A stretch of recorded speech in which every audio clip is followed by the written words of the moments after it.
so-called destiny is actually emotion.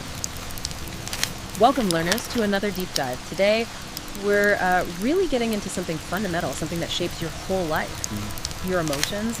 We're digging into some fantastic sources, especially Daniel Goleman's big work on emotional intelligence.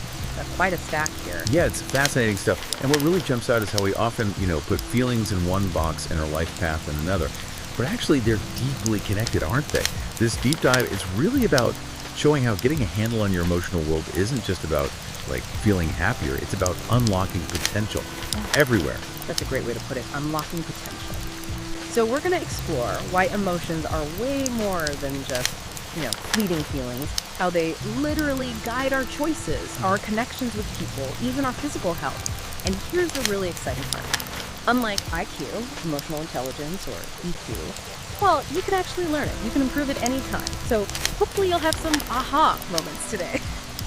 We want to make this stuff genuinely useful and enjoyable too. Okay, let's get into it. A lot of us think of emotions as, big dramatic things like in movies or maybe a huge fight. But these sources are saying, no, emotions are working on us constantly.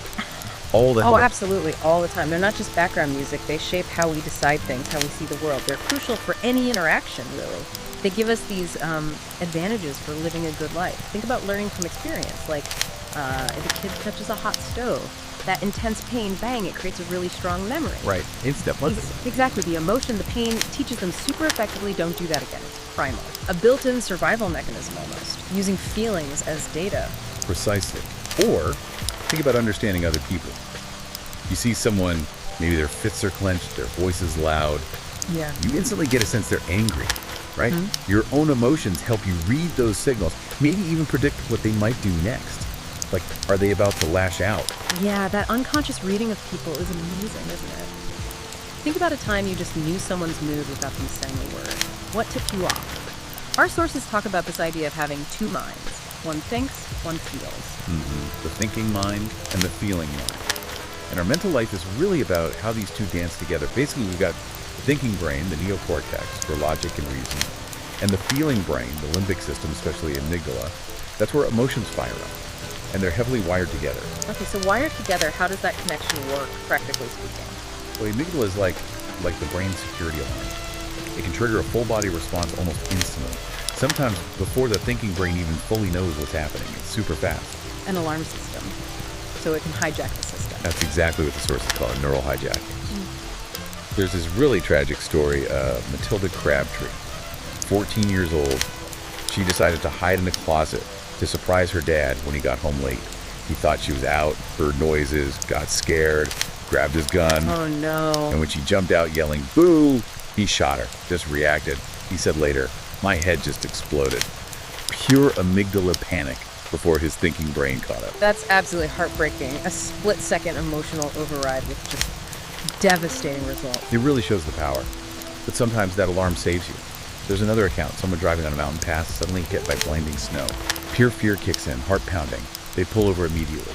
And just up ahead, a big collision they would have driven right into. The fear, that emotional alarm, was life-saving. Wow. So the feeling brain can grab the steering wheel, sometimes for the worse, sometimes for the better. That's a really powerful dynamic.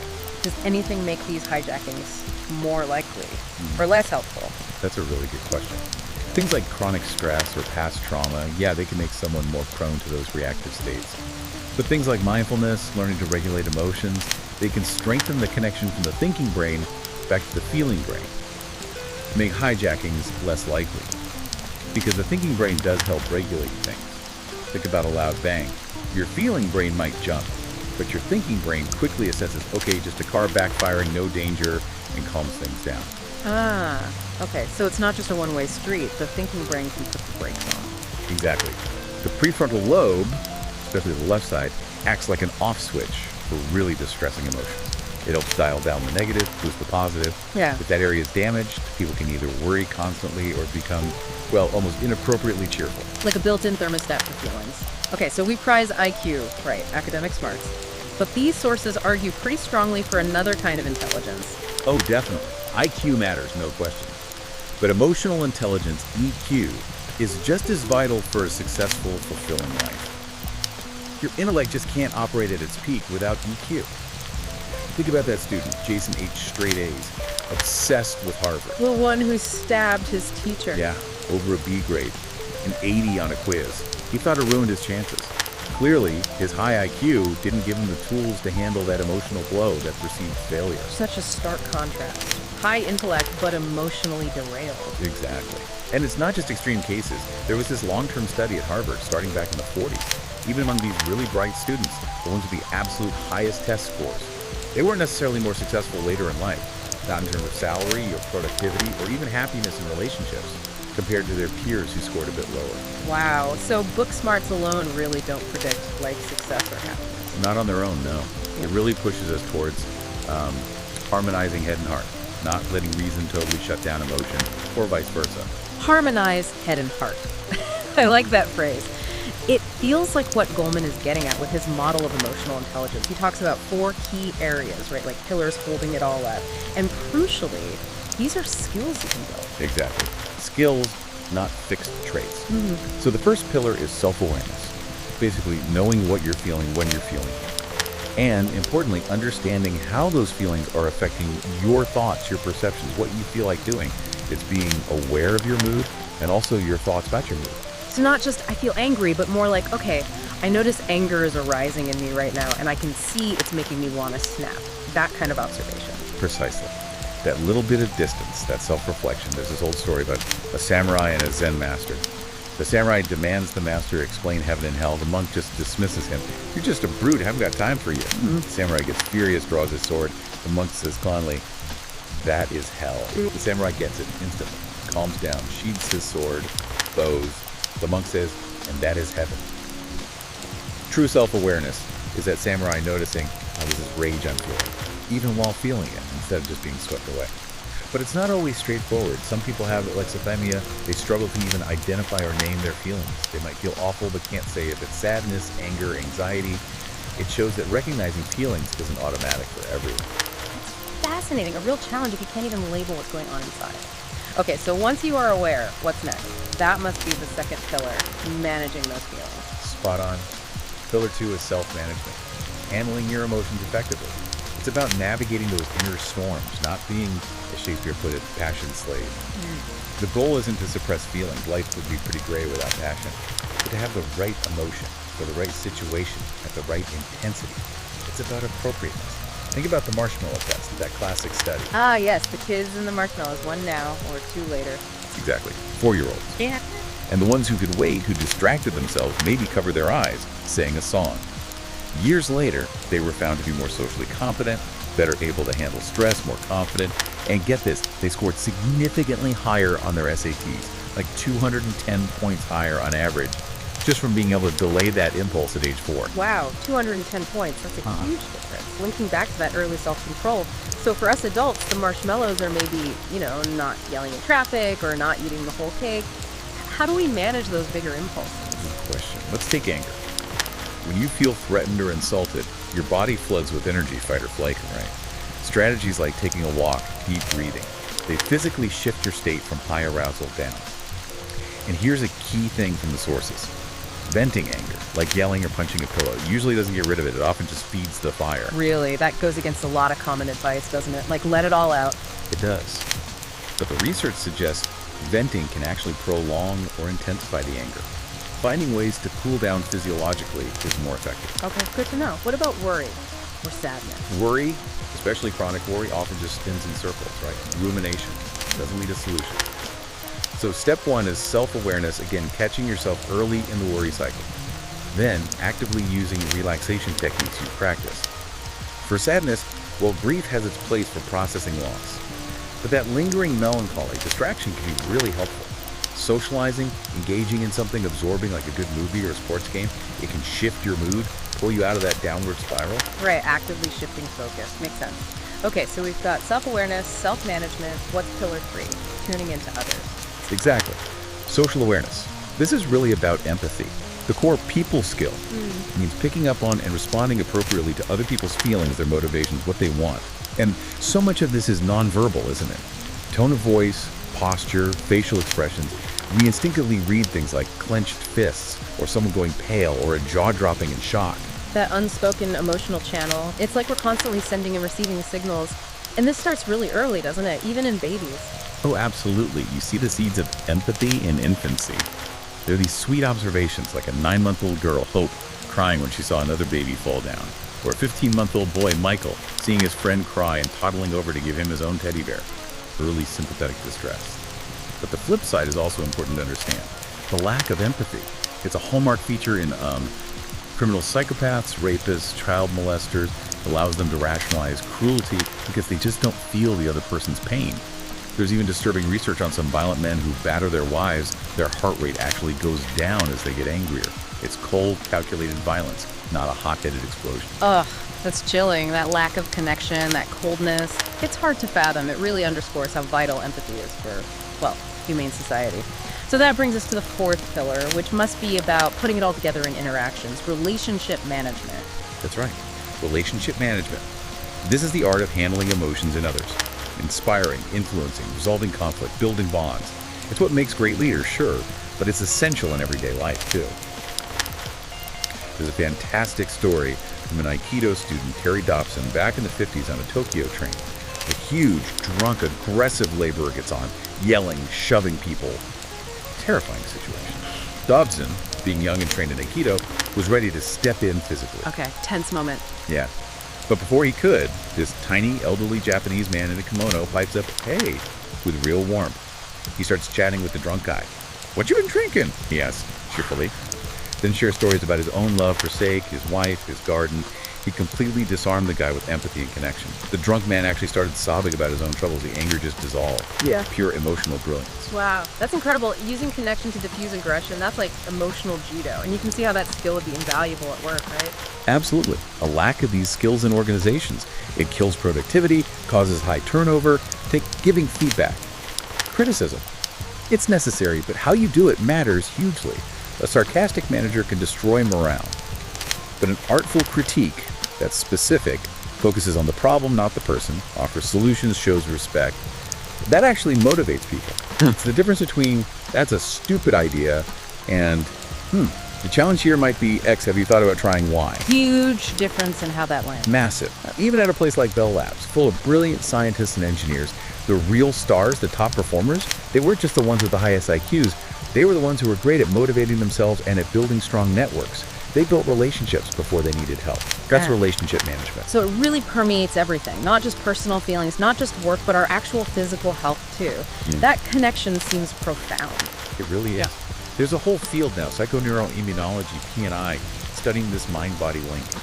It shows clear connections between our emotional centers in the brain and our immune system. How we feel literally affects our ability to fight off disease and recover. And medicine is still catching up to this, often overlooking the emotional side. Think about anger again. Chronic hostility, being angry often. It's incredibly hard on the heart. How so? Well, studies found, for example, that doctors who scored high on hostility measures were 7 times more likely to die by age 50 than their calmer colleagues. Anger, especially combined with high blood pressure, seems to accelerate the buildup of plaque in arteries. 7 times. That's staggering. So being chronically angry is literally taking years off your life. It seems so. And it's similar with anxiety and stress. Repeated bouts weaken the immune system.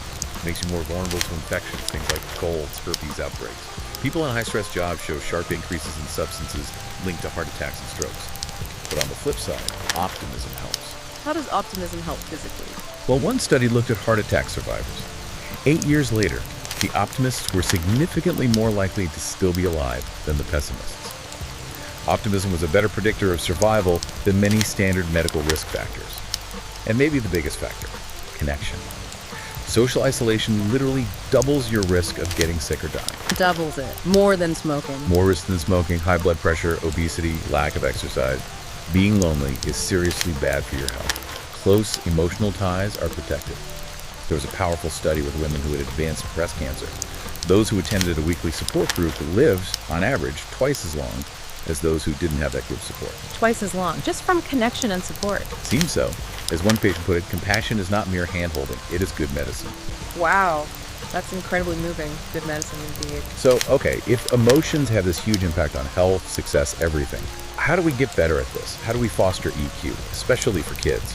Well, it starts at home. Parents are the first and probably most important emotional teachers. Some parenting styles unfortunately hinder EQ development, like parents who just ignore feelings or overly permissive or maybe contemptuous or dismissive. But parents who act as emotional coaches can make a huge difference. What does an emotional coach parent do? They see feelings, even negative ones, as opportunities for connection and teaching.